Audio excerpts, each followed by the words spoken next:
The issues happening today are not problems. They are the left's solutions. We know sidewalks are racist, so it was only a matter of time before roads would be racist, and Adam Schiff gets the shift kicked out of him about the Russia collusion scandal. This is Gene, and you're listening to Dumbasses Talking Politics. Hey, this is Gene. Welcome back to Dumbasses Talking Politics. Well, the news just keeps getting worse and worse and worse. The Biden administration has no idea how to handle the gas crisis. As a matter of fact, they just keep saying the same thing. People are spending 40% more on gas. Propane is up over 50%. Home heating right before the 10-degree weather in the Midwest and far in East Coast are up 30%. The administration has no idea how to handle it, and they basically are coming up with the same answers every day that they're asked about it. Here's a cut from... who's this? Who does this thing? I'd have to look it up. But here's a cut of Press Secretary Karen Jean-Pierre basically answering this question the exact same way on two different days. It's a very interesting little clip. Listen to it. Yesterday, some Senate Democrats sent the president a letter on high gas prices and how to combat those, including suggesting banning crude oil exports. Is President Biden considering banning those oil exports? Which the oil exports from? The Senate Democrats wrote a letter asking the president to ban crude oil exports. Okay, got it. Got it. So the administration is closely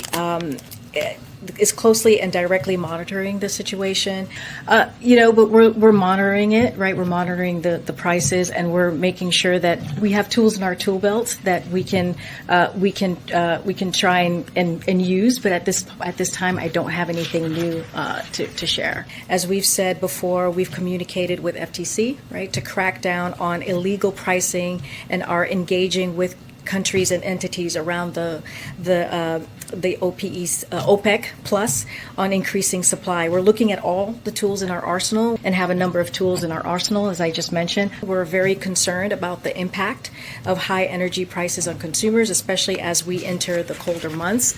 And so we're continuing, like I said, to monitor the situation, but also we're going to continue to monitor the situation, and we're going to do everything that we can from here to address. So is that something that President Biden is considering? I don't have anything specific for you. I don't have anything specific. We've been looking at, monitoring the situation, but also we're going to continue to monitor the situation. And so we're going to continue to just keep an eye on this. And like I said, we're going to, we have tools in our tool belts that we can potentially address this with. We're making sure that we have tools in our tool belts that we can try and use. We haven't really heard anything else specific that the president is considering. Is that because he feels that his hands are tied when it comes to what he can actually do to try to combat high gas prices? No, I wouldn't read it that way. We just don't have anything right now to announce. We don't have an announcement yet on anything to share at this time. But like I said, we're monitoring this. But we're monitoring it, right? We're monitoring the prices, and we're working through what is it how we can actually address this. As usual, no answers. Just zero answers. And by the way, you're monitoring gouging in the market? Really? Price gouging is what you're worried about? How about why prices are just going through the roof? I can assume that most of the gas stations I'm passing are actually not gouging anything. They're just, oil is supposed to go to $120 a barrel by the end of the year. Gas is looking at going to $5 a gallon. And that's in California. It'll be over $4 a gallon for the rest of the country. What are you talking about with gas? And what tools in that belt do you actually have? And that was by news. I can't remember who did it. My gosh. But what are these tools in your belt? Exactly. Question for you. Do you think this is all an accident? Do you think this is just an ebb and flow of energy economics? Or do you think this has something to do with controlling the movement of people within the United States in the name of religion and the religion of climate change? Or just maybe this has something to do with controlling the movement of people, or just about control, period. Ooh, a conspiracy theory. Well, yeah, I believe this. Okay, let me explain. Explain to me how the country was energy independent last year, actually exporting fuel.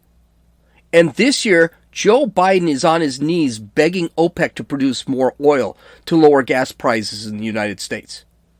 Joe Biden single-handedly has destroyed the energy industry. Gas is up $1.50 a gallon. What does old Joe do? He tries to shut down another pipeline. The Biden administration had to admit yesterday that the L5 pipeline, which is a pipeline that goes from Canada to Michigan and actually supports a lot of the energy for the Midwest area, they're looking at shutting that down. Energy for the entire Midwest is in this pipeline, and they're looking to shut it down. Millions of barrels are pumped per day through that pipeline. Whitmer wanted to, I talked about this last year. Whitmer wanted to cancel his contract last year. She just couldn't. She's only a governor. And this is an international treaty, international contract that's been signed. But Joe Biden wants to actually shut it down now, and now they're looking at it. Here's Peter Doocy, again, lighting up Jean-Pierre on the subject of the L5 pipeline. And Jean-Pierre, I swear I don't understand how anyone would want to be a press secretary for this administration, because they just get torn apart every time when they're not handing cookies out to the reporters. Thank you. The Energy Secretary says about the cost of Americans heating their homes in the winter, it will be more expensive this year than last year. So why is the administration now considering shutting down the Line 5 pipeline from Canada to Michigan? So, Peter, that is inaccurate. That is not right. So any reporting indicating that some decision has been made, again, is not accurate. But what I will say is, I'll lay this out for you for a little bit here. Where we are is with this is that the Canada has decided to invoke the dispute resolution provisions of the 1977 Transit Pipelines Treaty. We expect that both the U.S. and Canada will engage constructively in those negotiations. In addition to being one of the closest allies, Canada remains a key U.S. partner in energy trade, as well as efforts to address climate change and protect the environment. I will also add this too, is that the current Line 5 pipeline is subject to litigation between Enbridge and the state of Michigan. So again, it is inaccurate what you just stated. What's inaccurate? But the reporting about us wanting to shut down the Line 5. I said, is it being studied right now? Is the administration studying the impact of shutting down the Line 5? Yes, we are. So then what's inaccurate? Well, I thought you were saying that we were going to shut it down, but that is not inaccurate. Okay, great. But the Army Corps of Engineers is preparing an environmental impact to look through this. Okay. I think there is a page in the press secretary's book, both Jean-Pierre's and Psaki's playbook, that says, just call Peter Doocy a liar. I don't even know what to say here. Jean-Pierre said it for me. The Biden administration is considering shutting down another pipeline. This after they shut down the Keystone pipeline, which actually is killing us right now. They want to shut this one down.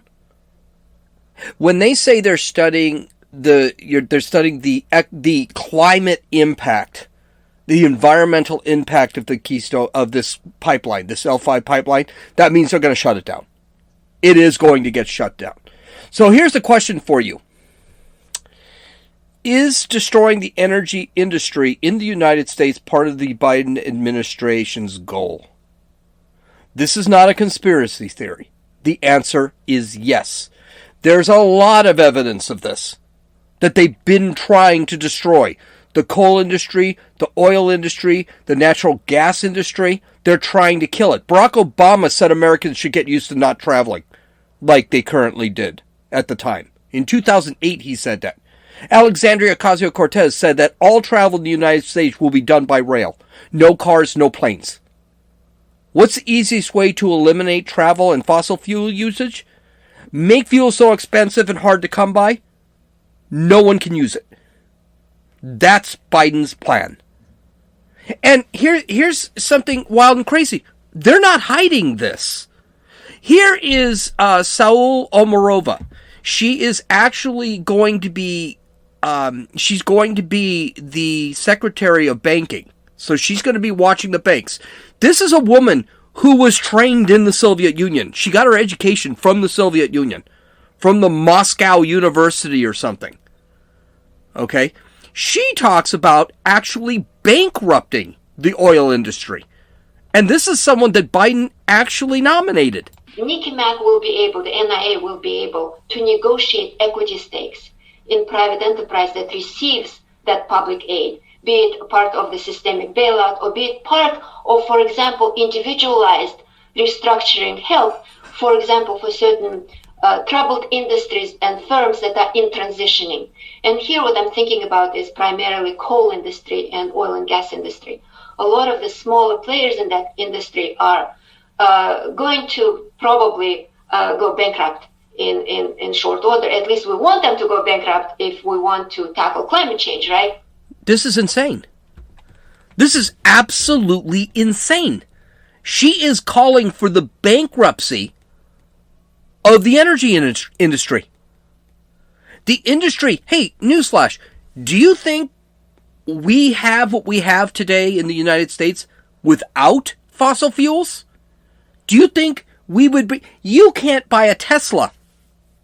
A Tesla is made from fossil fuels. Yeah, it burns off a battery, but the reality is it is made, a lot of it, the plastics, the leathers, everything is done through fossil fuels. These people want to kill it. And then there's Ilhan Omar. She said the same thing. Large bipartisan majority of the United States public believe that fossil fuel corporations have a responsibility to address the dire consequences of their pollution. The largest fossil fuel producers must pay for their past greenhouse gas emissions, which could raise at least $500 billion alone. They must pay for the lives they have taken, for the futures they have robbed, and for the lasting toll their greed will have on the planet for generations to come. Well, first off, Ilhan Omar's an idiot. Okay, let's call it what she is.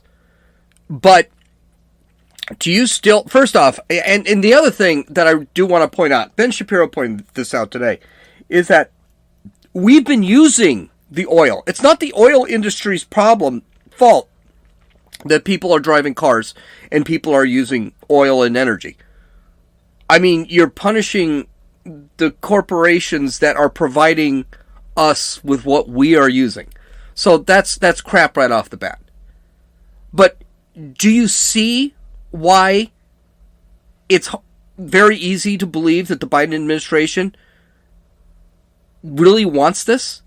That the reason they don't have any solutions to the energy crisis is because this is the goal? This is the end goal? And they want to make it worse? They want to make it that you can't afford gasoline? They want to make it that you can't use fossil fuels to heat your homes? They're trying to do this? Inflation is another huge problem. Inflation is now up 6.2% from last year. 6.2%. It is the highest it's been since the 90s. The whole experiment here with Biden, this is all built into the cake.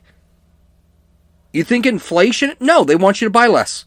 You can't look at the New York Times or the Washington Post, the Daily Beast or Vox without seeing how they're telling you just don't buy anything anymore. You don't need it. Right? It's our fault. We're consumers. It's our fault. Biden has said it in so many words. It's our fault for wanting to buy things. And why do they want to do this? This will lead us to utopia. That's the idea. They want us to look ahead in a world where climate is not an issue and we will all be equal. Equity will be all over the place. And I already told you about what I think about equity. And high inflation, high gas prices, this is part of our training. We are being trained to deal with this. We are being trained to buy less. We are being trained to purchase less. What do you think about this vax and mask mandates thing? It applies here too. This is training. The vax and mask mandates are the same thing. It's just part of a do what we say. This is what tyranny is. The government tells us we don't need to do this, we don't need to do that. We can survive without it. Of course, this is toilet paper, and that is food, which no one seems to worry about. Well, the elites don't worry about it, because they're going to have their food. They're going to have their toilet paper. But elite overlords like AOC don't care about what we need. They only care that they have the power, and they have the control, and people do what they want. This is the same crap you see in Cuba. This is the same crap you see in Venezuela. I don't see Maduro in Venezuela starving. Matter of fact, he's gaining weight. Meanwhile, everyone else is losing 20 pounds. Is it a shock people aren't voting Democrat anymore? If it is, it shouldn't be. Because it's going to get worse for the Democrats. Especially if they keep online. I mean, 6.2% inflation, highest in 30 years. We're turning into the 70s. Now gas is, I just went to the gas station. My coffee went up a dime, went up 25 cents that I buy at the gas station, and gas went up a dime a gallon. This is becoming insane. And the Democrats are not. They're doubling down on it. They are not backing away from it. That will kill them next year, by the way. Well, I mean, the Biden administration and the news media do have one thing that will get us to stop traveling on roads, stop driving cars. Let's just call the roads, freeways, highways racist. Listen to Pete Buttigieg answering, and I guess he just got off his maternity leave, or paternity leave, whatever leave he takes. Answering an obviously set up question by CNN correspondent April Ryan. I mean, this is an embarrassing question. Listen. You give us the construct of how you will deconstruct the racism that was built into the roadways that you talked to the grill earlier when you broke that information with us. Can you talk to us about how that could be deconstructed? You know, Buttigieg's been out of work now for 3 months. You could ask him a harder question. You don't need to baby him that much. He can handle it. The question is absolutely asinine. And I can't believe she actually asked that and didn't feel embarrassed after. Well, the only thing that is more embarrassing is Pete's answer. It was pretty bad, too. For sure, yeah. So the principle of Justice 40 is that at least 40% of the clean investments in this bill will go to benefit the communities that are overburdened and underserved. So part one of that is defining those investments that are eligible, and that's a lot of it. And we're working to map out kind of program by program, mode by mode, what would qualify. For example, if we're buying clean buses, right? How do we make sure in terms of where those buses go? But also looking at the business opportunity, the jobs that are going to be created, the businesses that will have a chance to compete for the business opportunities it creates. That, too, I think is a very important element of equity here that's in the spirit of Justice 40. And again, we have a lot of guidance and oversight from the White House since that's an administration-wide initiative.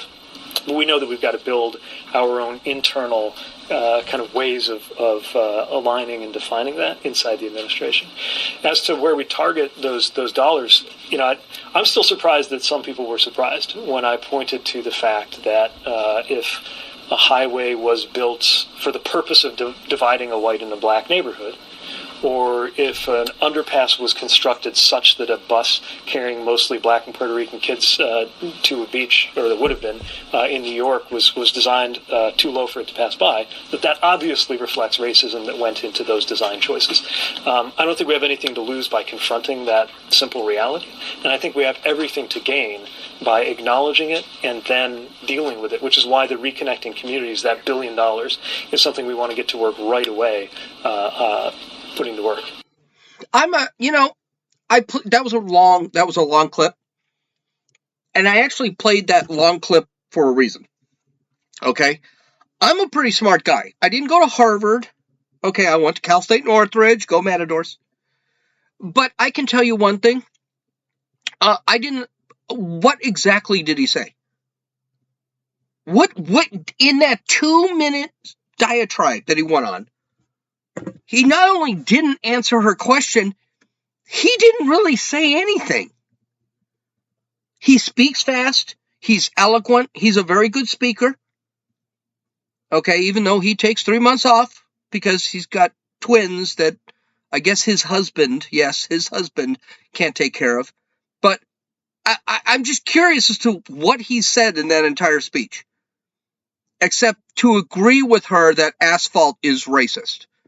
But April Ryan, apparently she wasn't thrilled with his answer either, because she pushed even harder. Listen to this. But that's such a heavy lift. I mean, you have to reconstruct communities that this happened to. As you said, some of these beltways and interstates and roadways were built before the Civil Rights Act, before the Voting Rights Act, and were meant to be racist. But how do you go about redefining and replanning these roadways and communities that are already settled in since then? So, Pete can handle the heavy lift because he's been off for 3 months.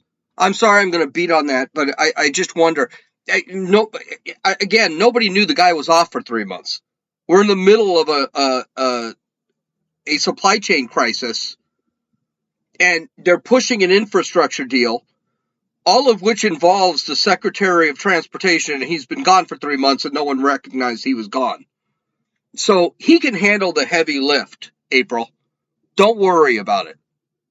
But again, those racist roads. Now, how many of you feel that, okay, I shouldn't be driving anymore because the roads are racist?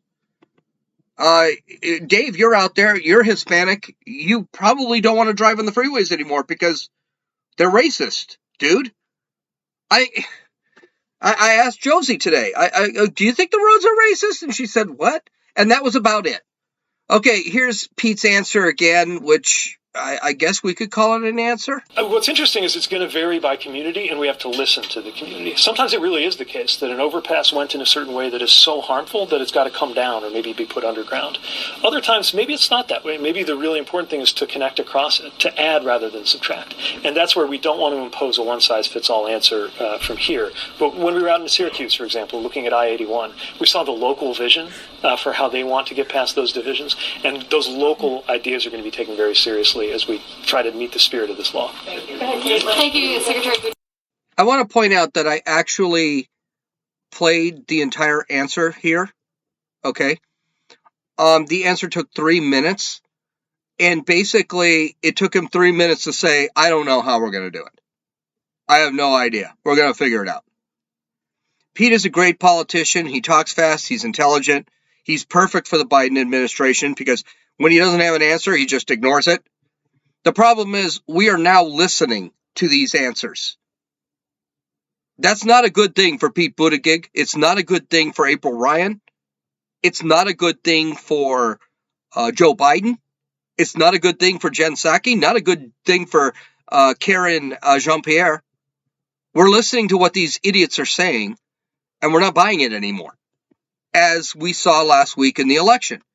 And these Democrats continue to say the same bloody thing. They never change. Wait to see how that's going to work out with them next year. All right, we got another Afghanistan update. Yay! The Pentagon is now admitting that the Biden administration withdrew all U.S. troops from Afghanistan.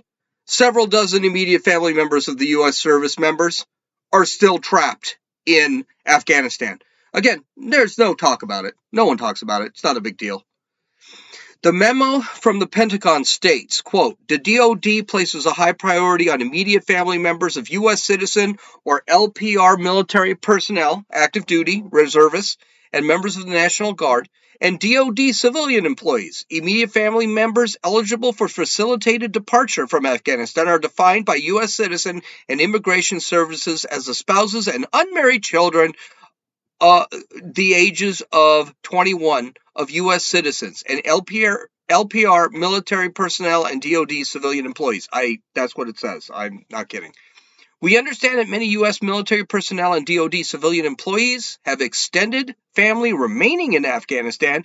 DoD recognizes that these extended family members also have a connection to the United States. We will continue to assist state/care, which is another group that's trying to get people out, as they develop mechanisms that may facilitate the safe departures for such individuals from Afghanistan in the future. Basically, the Pentagon is admitting there are a ton of U.S. citizens and families of service members in Afghanistan. They are finally admitting it. Why now? Because they think the population has forgotten, and the reality is none of this stuff is being reported. Because people have probably forgotten about this. But one thing I do know, something may always be known. One thing I do know, and something we have always known, is that the Biden administration is lying to us. That's what it comes down to. They lied to us about the Afghanistan withdrawal. They're lying to us about the oil industry. They're lying to us about gas prices. They're lying to us about the economy. They're lying to us about unemployment. They're lying to us about the supply chain. Everything they are lying to us about. Speaking of lying, let's talk about Adam Schiff. There's going to be another John Durham arrest in the John Durham investigation. And Igor Danichenko, which I talked about, I think, a couple days ago, has pleaded not guilty today. So that's going. That's the good news. The bad news is it doesn't appear they're going to be sweeping arrests. Okay, I thought this probably was going to happen. There are going to be no big fish. Even though there is talk, I haven't read the story yet. I just heard it on the news.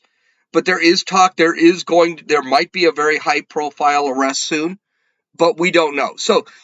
But chances are that's not going to happen. Andrew McCabe and even Christopher Steele, they're safe. They're probably not going to get arrested. But the damage has been done for the Democrats, and they're being beaten on it. Adam Schiff is one who has really pushed this Russia collusion scandal. And he's gone on CNN. I mean, the guy was on CNN. He must have a cot in the green room at CNN because that guy was on CNN constantly.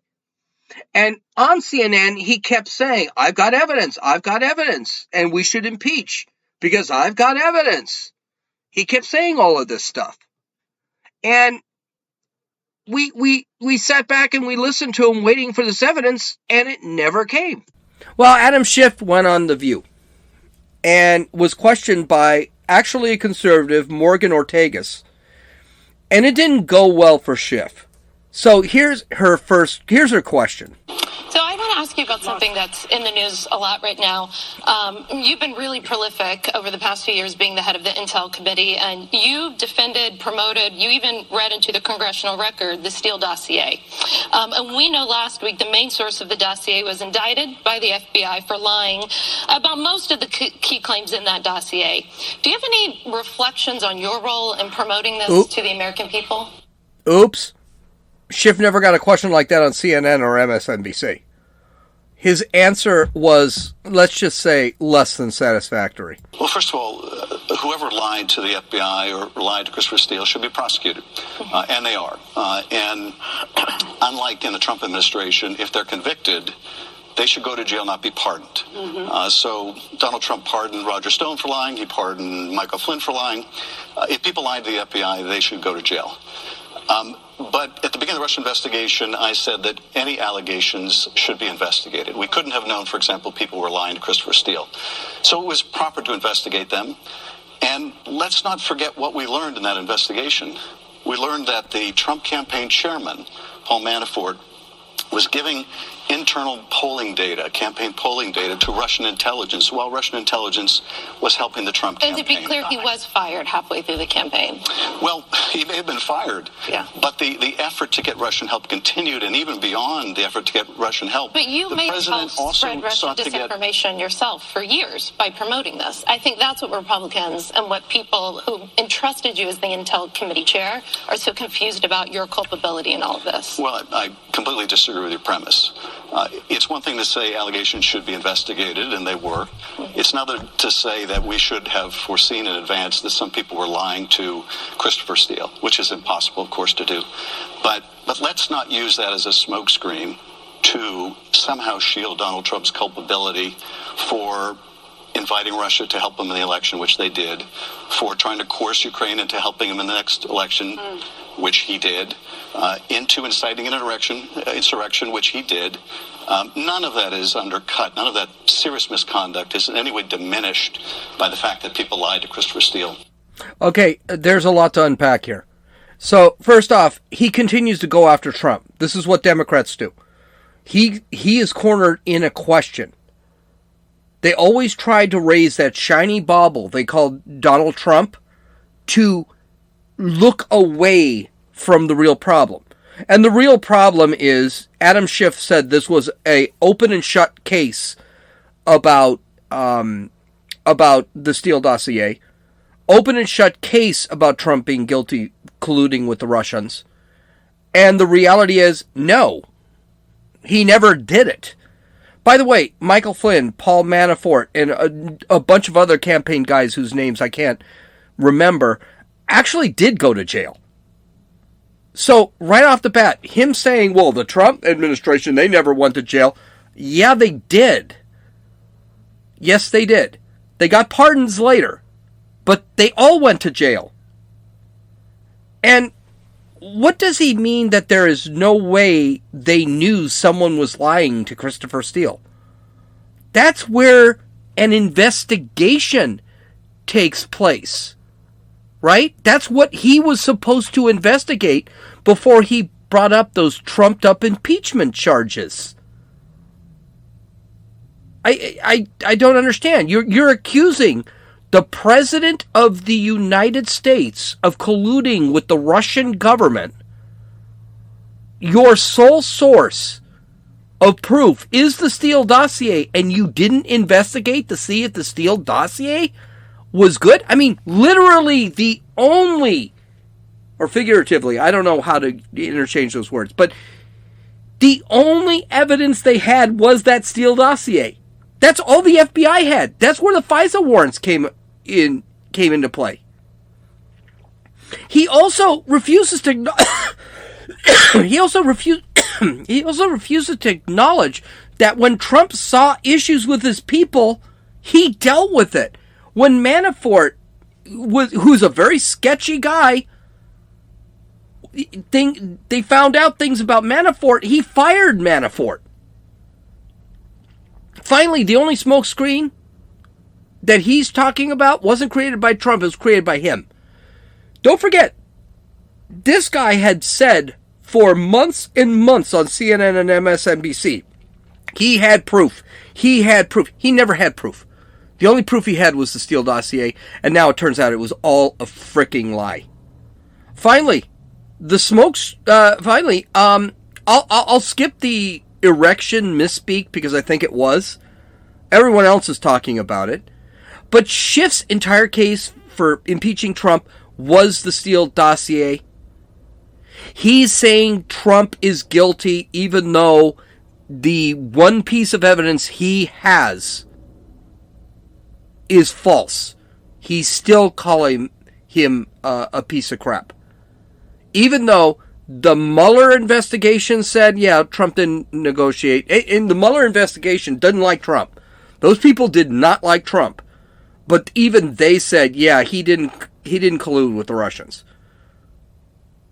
So where he's coming up with this stuff, I don't know. But I can tell you one thing. And I think the one thing I'll tell you in a second. I think, or what's her name here? Let me look up her name. I forgot her name. I think Ortegas hits it right on the head. And she hits it so on the head, I guarantee you she won't be on The View again. Listen to this final point. No, I think just your credibility is. Well, Adam Schiff, who is a climber, basically got his balls handed to him, and his political career and his credibility are gone. Couldn't have happened to a better person. Okay, visit my website at dumbassestalkingpolitics.com. Go to Rumble, search for Dumbasses Talking Politics, and take a look at the now 2 episodes of my video cast. I'm going to actually produce one in a few minutes. Have a great day. Talk to you on Friday. This is Gene, and you've listened to Dumbasses Talking Politics.